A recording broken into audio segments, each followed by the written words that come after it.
Hi, I'm Millie. I'm 63 years old. And if you told me a year ago that my own son would leave me stranded on the side of Highway 85 with nothing but the clothes on my back, I would have laughed in your face. But here I am, about to tell you exactly how that happened. Mom, seriously, can you just be quiet for 5 minutes? Brandon snapped from the driver's seat, his knuckles white on the steering wheel. I'm just saying, honey, maybe we should have taken the exit back there. The GPS said, I don't need the GPS, and I don't need your back seat driving. His voice was sharp, cutting. God, you're always criticizing everything I do. Brandon, I wasn't criticizing. I was just trying to help. Help? You call nagging me every 5 seconds helping? He laughed, but there was no humor in it. You've been doing this my entire life. Nothing I do is ever good enough for you. My stomach twisted. That's not fair. I've sacrificed everything for you. After your father left, I worked 2 jobs to put you through college. I sold my house so you could start your business, and you never let me forget it, do you? He turned to glare at me briefly before looking back at the road. Every single conversation, it's, I did this for you, and I gave up that for you. I'm 35 years old, Mom. I'm tired of the guilt trips. Brandon, where is this coming from? Did something happen at work? Is it Jessica? Did you two have another fight? This is exactly what I'm talking about. He pulled the car over to the shoulder abruptly, gravel crunching under the tires. You're always in my business, always asking questions, always hovering. I can't breathe around you. Sweetheart, please. Let's just calm down and talk about this. No, I'm done talking. I'm done with everything. He reached across me and opened the passenger door. Get out! I stared at him, certain I'd misheard. What? I said, get out of the car. I can't take you anymore. Brandon, this is a highway. There's nothing around here. I don't even have my purse. It's at your house. Not my problem. His face was cold, distant, like he was looking at a stranger. You'll figure it out. You always do, right? You're so capable, so self-sufficient. Please don't do this. My voice cracked. I'm your mother. Yeah, well, maybe I need a break from being your son. He gestured impatiently toward the open door. Come on, get out. I have somewhere to be. Brandon, now Mom. I climbed out on shaking legs, and before I could even close the door, he reached over and slammed it shut.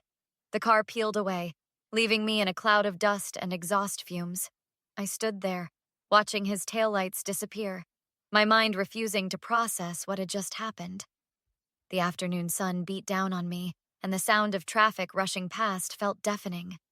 Then, about 10 minutes later, a silver sedan pulled over in front of me. A man in his 50s with kind eyes rolled down his window. Ma'am, are you all right? Do you need help? And that's when I finally broke down and cried. Here, take this. The man, Robert, he'd introduced himself, handed me a bottle of water from his car. Just breathe. You're safe now. Thank you, I managed, my voice hoarse. I'm sorry, I don't usually fall apart like this. Don't apologize. I saw what happened back there. That was your son? I nodded, shame burning my cheeks. Brandon, I don't know what's gotten into him lately. Lately? Robert's eyebrows rose. So this isn't the first incident? Well, he's been distant for a few months, short-tempered, but this? I gestured at the empty highway. This is new. Where can I take you? Do you have family nearby? My daughter lives about 40 miles from here, Emma. She's always telling me I should stop enabling Brandon, but I never listened. I laughed bitterly. Guess she was right. Robert pulled out his phone. What's her number? Let's call her. 20 minutes later, Emma's voice came through Robert's speaker, tight with anger. He did what? Emma, please don't. Mom, I'm so done with Brandon. Do you know what he told me last month? He said you were becoming a burden. Those were his exact words. He said that? Yeah, and when I called him out on it, he said you were guilt-tripping him about the money you gave him. Mom, you gave him that money. You sold your house. And now he's treating you like garbage? Robert cleared his throat. Ma'am, Emma, this is Robert Chen. I'm the one who picked up your mother. I think there might be more going on here. What do you mean? Emma asked. I'm a financial advisor. And something about this situation seems off. When someone suddenly turns on a family member who's been supporting them financially, especially with this level of hostility, there's usually a reason. You think he's hiding something? I asked. I think it's worth investigating. Emma, has your brother been acting differently in other ways? Emma was quiet for a moment. Actually, yeah, he's been super secretive about his business. Won't let me see any paperwork, gets defensive when I ask questions. And his girlfriend Jessica, she stopped talking to me completely about 2 months ago. That's interesting, Robert said. Do you know Jessica's last name? I might be able to make some calls. Morrison, Jessica Morrison. Why, what are you thinking? I'm thinking your mother deserves to know the truth about why her son just abandoned her on a highway. 3 days later, I was sitting in Emma's living room with Robert and my younger sister, Patricia, who'd driven up from Phoenix the moment she heard what happened. Okay, Emma said, walking in with her laptop. You're not going to believe what I found. What is it, honey? I called Jessica's sister, Amy. You remember her, Mom? We met at that barbecue last year? Vaguely, yes. Well, Amy had some very interesting things to say about Brandon. Emma's face was grim. Apparently, he's been telling people that you're senile, that you gave him your house money because you weren't capable of managing your own affairs anymore. Patricia gasped. That lying little... There's more, Emma continued. He's been using your supposed incompetence as a sob story to get investors for his business, playing the dutiful son who has to take care of his sick mother. But I'm not sick. I'm perfectly healthy. We know that, Mom.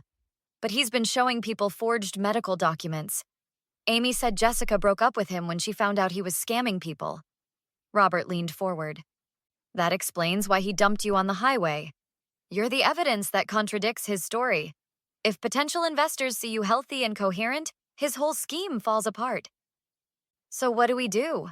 I asked, anger beginning to replace my hurt. Emma smiled grimly. We collect every piece of evidence we can find, and we go to the authorities. And Mom, no more Mrs. Nice Guy. He doesn't get to destroy your reputation and steal your money without consequences.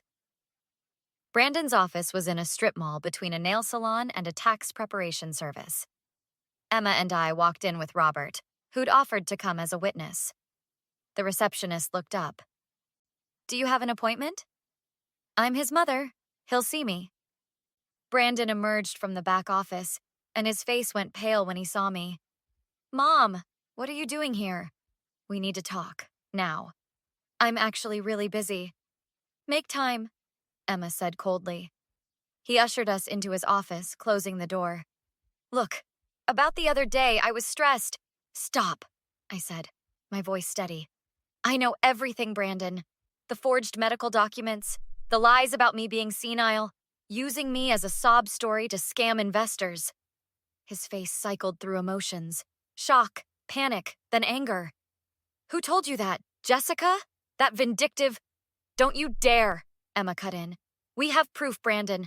Multiple witnesses. Documentation. This is a misunderstanding. Mom, you know I'd never... Really? Because abandoning your elderly mother on a highway seems pretty clear to me.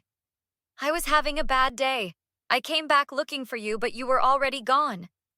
That's a lie, Robert interjected. I was there for 30 minutes. You never came back. Brandon's eyes narrowed at Robert. And who the hell are you? I'm the person who actually helped your mother while you left her to fend for herself. I'm also a financial advisor, and I've reviewed the documents you've been showing investors. They're fraudulent. You have no right to... I have every right, I said, standing up. That's my name on those documents. My forged signature, my fabricated medical history. You used me, Brandon. You took my money, destroyed my reputation, and threw me away when I became inconvenient. Mom, please, just listen.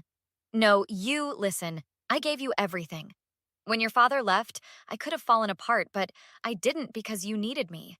I worked myself to exhaustion. I gave up my retirement, my home, my security, all so you could have opportunities I never had. And I never asked you to do that, he shouted. You made those choices. You're right. I did make those choices. And now I'm making a new one. I pulled an envelope from my purse. This is a cease and desist order. You're not to contact me, speak about me, or use my name or likeness in any way. Additionally, I'm filing a lawsuit for fraud and defamation. His face went red. You can't do this. I'm your son. A son who abandoned his mother on a highway, Emma said. A son who's been slandering her and stealing from her. Those investors gave me money willingly. And Mom, you gave me your house money. That wasn't theft. Under false pretenses, Robert added. You told her it was for a legitimate business, not to fund a scheme based on lies about her mental health. Brandon stood abruptly, knocking his chair back. Fine. You want to go to war? I'll tell everyone what a controlling, manipulative mother you've been. You'll what? I asked calmly. Make more provably false statements? That'll really help your legal situation. He grabbed his coffee mug and hurled it against the wall where it shattered. Get out! Get out! The receptionist opened the door, alarmed. Mr. Hollis? Should I call security? That won't be necessary, I said. We're leaving. But Brandon, the police will want to talk to you about those forged documents and about assault. I didn't assault anyone.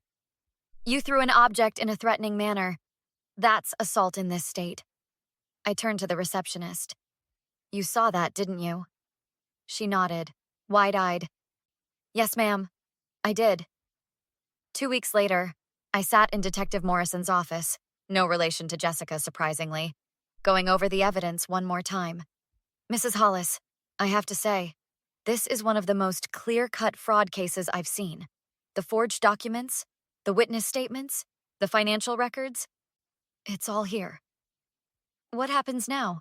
Emma asked. She'd taken time off work to be with me through all of this. The DA is filing charges, fraud, forgery, defamation, and assault. Given the evidence, I'd say he's looking at serious consequences. Prison time? Definitely. Good, Patricia said from her seat in the corner. She'd stayed with me since that first day. He needs to face what he's done. My phone buzzed. It was Brandon, the 10th call that day. He's still trying to contact you? Detective Morrison asked. Every day. Sometimes he's angry, sometimes he's apologetic. Yesterday, he sent flowers with a card saying he's ready to work things out. Don't respond, the detective advised. The restraining order is still in effect. That evening, Brandon showed up at Emma's house despite the restraining order. Emma answered the door with her phone already recording. Mom, please, just 5 minutes. I need to talk to you. I came to the door but stayed behind Emma. You're violating a restraining order, Brandon. I don't care. Mom, I'm sorry, okay? I made mistakes. I was stressed about the business and I took it out on you. Can't we just forget all this legal stuff and be a family again? No, I said simply. What do you mean, no? I'm apologizing. I'm your son. You were my son when you forged my medical records. You were my son when you told people I was senile. You were my son when you left me stranded on a highway. My voice didn't waver. Being my son didn't stop you from doing any of that. People make mistakes. This wasn't a mistake, Brandon. This was a calculated series of choices. You didn't just hurt me once in anger. You built an entire scheme around destroying my reputation. I'll pay you back, every cent, I swear. With what money? The money you stole from investors with lies? Emma stepped forward. You need to leave, Brandon, now, or I'm calling the police. You know what your problem is, Mom? You can't forgive. You're so self-righteous, so perfect. I'm not perfect. But I'm done being your victim. I pulled out my phone. Emma, call the police. He's in violation of a restraining order. No, wait, Mom, please. Goodbye, Brandon. The police arrived within minutes and escorted him away. He shouted threats and apologies the whole time, a desperate mix that fell on deaf ears. 3 months later, I stood in Robert's office, signing the final papers to reclaim what was left of my money from Brandon's fraudulent business. It's not everything you lost, Robert said gently, but it's a start. It's enough, I replied. Emma's helped me find a nice apartment. I've got a part-time job at the library. I'm rebuilding. And your son? He pleaded guilty. 18 months in prison, 5 years probation, and restitution payments. He wrote me a letter from jail. Did you read it? I threw it away. Some people think I should forgive him, move on, be the bigger person. But you know what? I did nothing wrong. He made his choices, and now he gets to live with the consequences. Patricia hugged me. I'm proud of you, sis. Not every mother could stand firm like this. I spent my whole life putting him first. It's time I put myself first. Emma raised her coffee cup. To Mom, the strongest woman I know. To Millie, Robert agreed. As I left the office that day, sun on my face, I felt lighter than I had in years. Sometimes the best revenge isn't making someone suffer. It's refusing to let them off the hook, holding them accountable, and building a better life without them. So here's my question for you. Have you ever had to cut off a family member who betrayed you? How did you find the strength to move forward? Share your story in the comments below, and don't forget to like and subscribe for more real-life stories about overcoming betrayal and finding justice.